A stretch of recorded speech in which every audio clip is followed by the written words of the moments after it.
It is in this that the simplicity of salvation lies. It is because of this that it is guaranteed to work. Jesus guarantees this. Wow. How can we possibly doubt it, right? I think at this stage here, I'd like to share something. Sure.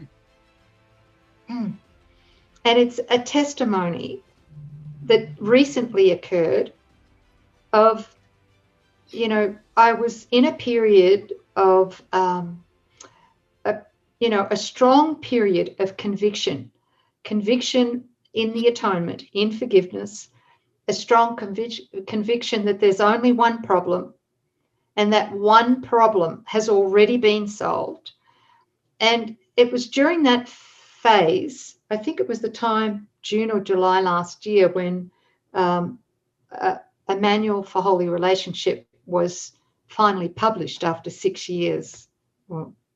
And the ego came in with a bit of a backlash, and seeming backlash, right? Mm-hmm. Which was a mole. At first, it started off as a small little mole on my back, and then over a period of weeks, it grew rapidly. It grew in diameter and also in depth as well. It was a very strange looking thing. It was very dark. It was getting darker by the weeks.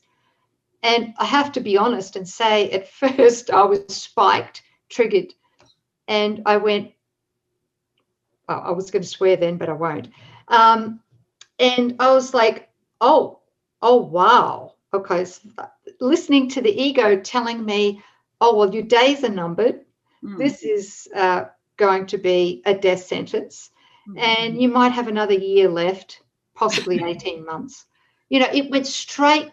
It went from suspiciousness, the ego, to absolute, utter viciousness, right? Which is often the case, especially as we begin to awaken to the light we are. Yes. So, but thankfully, I just kept affirming the truth, which is this lesson. Let me recognize my problems are solved, right? Already solved, have been solved. And as that, around about, 3 or 4 month mark, and the mole had got quite large, it began to start to lift at the edges. And I knew it. As soon as that happened, I knew that was it. I knew that how can I say this? I knew there was no mole. I knew also I had the experience of that I'm not a body. I can't be a body. I am the Christ, right? I am the light of Christ. And in that, the whole thing came off. Like it just came clean. And there was nothing underneath. It was just like baby skin, nothing at all. And it was as if it just never happened, right? Mm-hmm. And I do believe that that's because I kept every day affirming only the truth. You know about this, sis, because you've had to go through this a few times, right? Yeah. Sure. Yes. Only the truth. No, I'm not going to see a doctor. No, at the point of the transfer of my trust in spirit, to go see a doctor for me would have been utter disaster, because obviously the doctor for me would have joined with the ego and joined with the ego's desire to seek and find what it was looking for, which is proof that I'm sinful and therefore guilty and therefore deserving of punishment by disease and death. Right, because you have already learned and accepted and know for yourself that you only have one problem. That's so right. It's not that doctors are bad or magic is evil or there's anything wrong with anybody that's still using magic. It's just that once you fully understand lesson 79, that the mole or disease or any form of sickness or lack, conflict, pain, anything at all in the world, you have one problem, and it's calling itself all those labels. So a mole on the back is what? Is it a mole? Do we have to look at the mole? Should we study moles? Should we go with what the ego talk says about moles? Or do we come back and say, this mole is a projection from my mind? The source is the guilt in my mind where I'm still thinking that I'm separate. So I've got one problem. There's still this lurking belief that somehow the father and I are separate. If she thinks she's Nouk, she believes in the separation. So the mole is a symbol of a belief in separation in thought. So if the problem's in thought, that's where the solution is, right? In thought. Okay, great, sis. Awesome. Because the body, right, the body is an idea in our mind, right? Yeah, right. Yeah. Okay. Ooh. And, you know, just to say this, in my earlier years with the course, of course, I would have gone to the doctor, you know, because my trust had not transferred from fear to love sufficiently to carry me through. If I'd gone in my early days, transfer of trust, if I hadn't have gone to the doctor, and yet I was still terribly fearful because I still really believed I was a body, I would have been in denial then if I hadn't gone to the doctor. And then I could have developed a serious disease and probably died. So what remind us again, just state again, what was it, the influx of light into your thought that was the correction to this belief of separation in the mind? What was it that you got right before the mole fell away? Thank you, sis. For me, it is the knowledge of my incorruptible innocence. Okay. Not just intellectual knowledge, but the felt experience of claiming it. Incorruptible innocence, you know. I know I keep on harping on about it, but that is what did it. And when I look back, and there are lots of other miracles that I could share, and we don't have time right now, but when I look back to those miracles, every single one that occurred because I went into the felt state of claiming that innocence.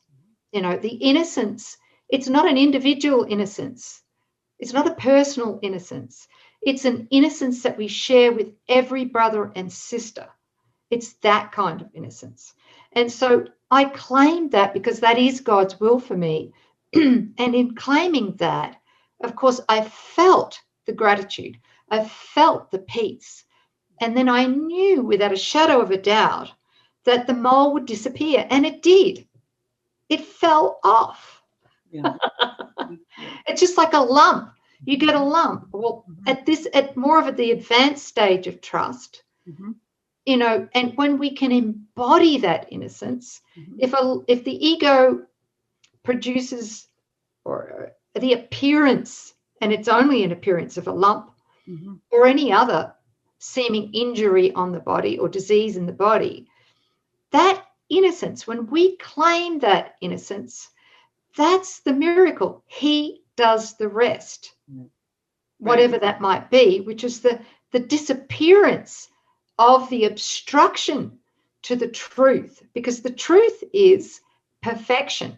We are perfection, believe it or not. Even here in the ego dream, there is a perfect body.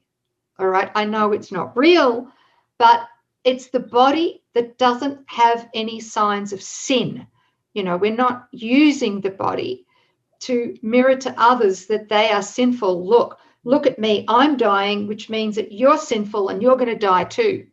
Yeah. Right?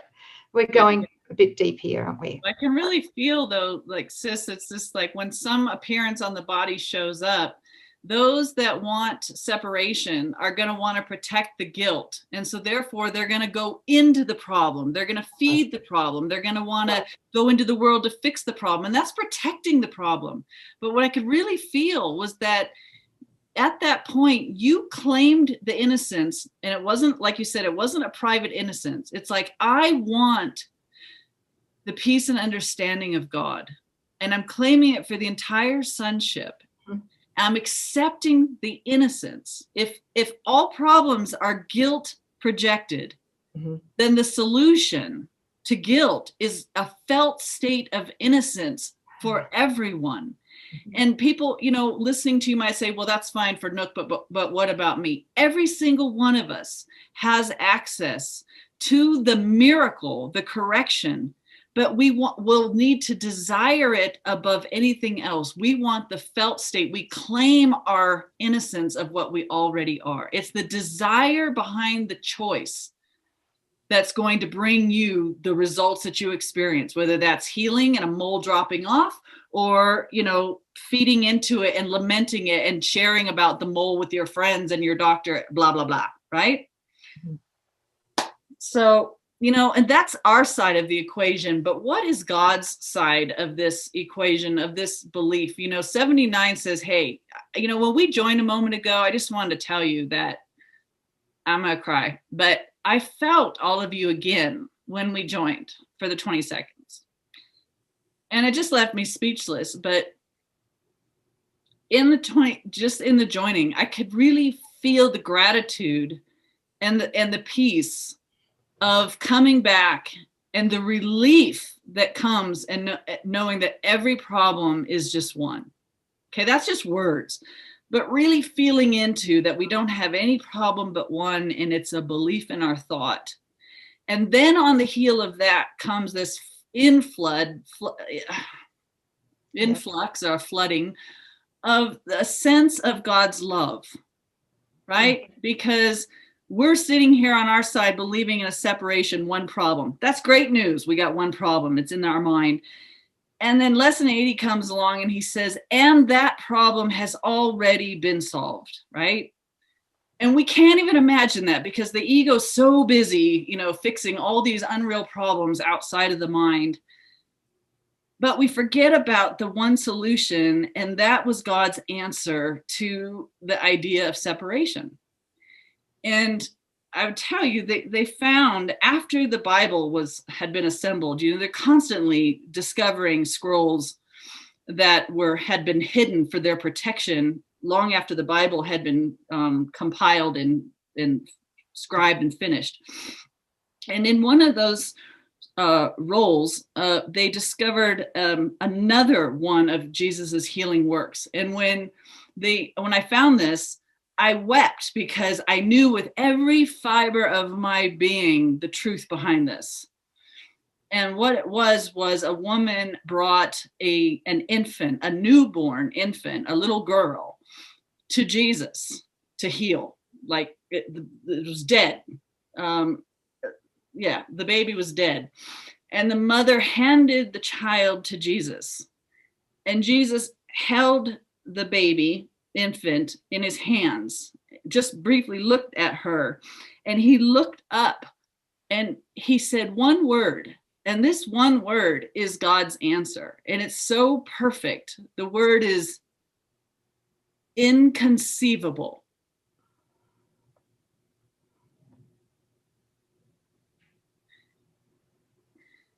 The idea of death the idea of life in a body, the idea of eternal life, God's gift to man, that if it could possibly end in death, that perfection could lapse into imperfection, that goodness can become bad. I mean, just that God's creation could somehow be changed. It's inconceivable. There's no mind to know it.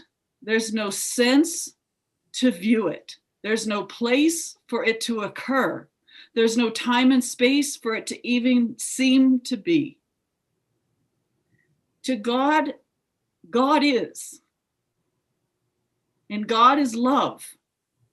So anything, just to look upon this boast of the ego that says, here was life in this matter body, and that it could lapse into death. Jesus is just cut right through it, just said, inconceivable. And that child revived. Of course it did. And so that is our response. That is God's response. That's the only response to this belief that the separation occurred. One problem, one solution. Immediately, God's response was inconceivable, my child. and you can really feel God's perfect love, that he never let it occur. And the only place that it seems to occur is in a dream that we can wake up from at any moment we choose.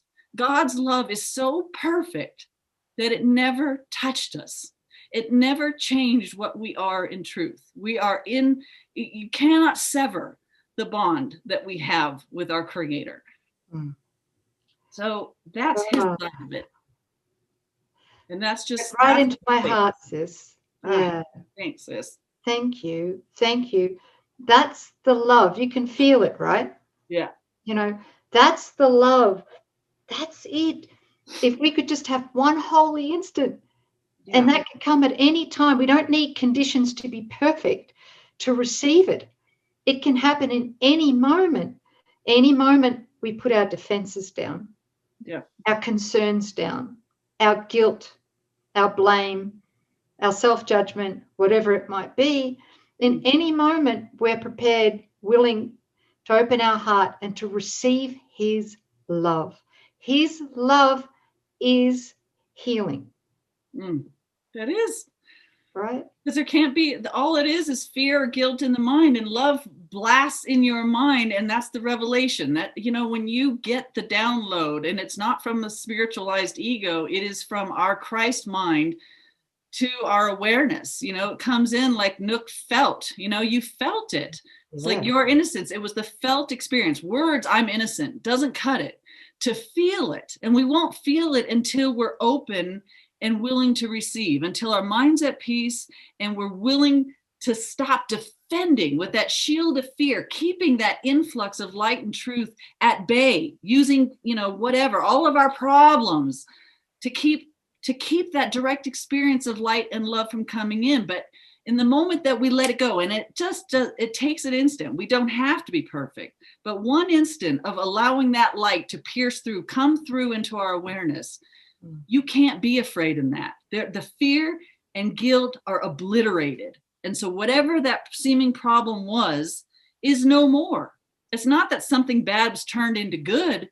It's that the mind that was seeing it is healed into wholeness. What was a problem, it just dissolves. It never existed to begin with, but we see through it. We see its unreality in that moment when the light turns on, darkness goes.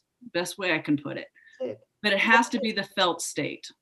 It is. And that's how the real world will be seen. Yes. The last dream we have before we return. Yes. Right? Fully. Yes. That's it. Mm-hmm. Can I share something? Why not? I think it's appropriate. Oh, it'll make me cry. Yeah. That's by Young-Sung Kim, an artist, and that's Jesus. And I found that painting of his, and I knew that was it right there. This is that precious little girl in Jesus. And if you raise it up just a little bit, we've got a little plaque on the bottom that's got one word on it, and it says, inconceivable. Isn't that just beautiful? Yeah. Thank you, sis. Thank you. Look at the love there, Death is just a crude lie. And when you can feel God's love, you know that it's blasphemy and it's just not true. Thank you. That was a long one. Thank you. I'm on the verge of tears here because I can feel the healing, rippling out. Mm-hmm. And I can also feel